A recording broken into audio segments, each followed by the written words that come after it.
Big things happening in Oxnard with the Northshore development on the corner of Harbor Boulevard and 5th Street.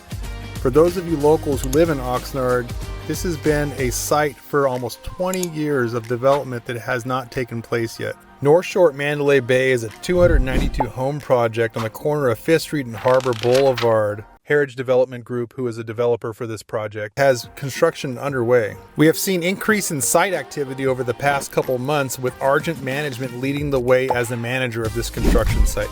Located at the north end of Oxnard Shores, Northshore at Mandalay Bay will be the furthest north beach community to be developed here in the city of Oxnard. For more information about Northshore at Mandalay Bay, you can message me directly and I'll send you floor plans and any other information as it comes readily available.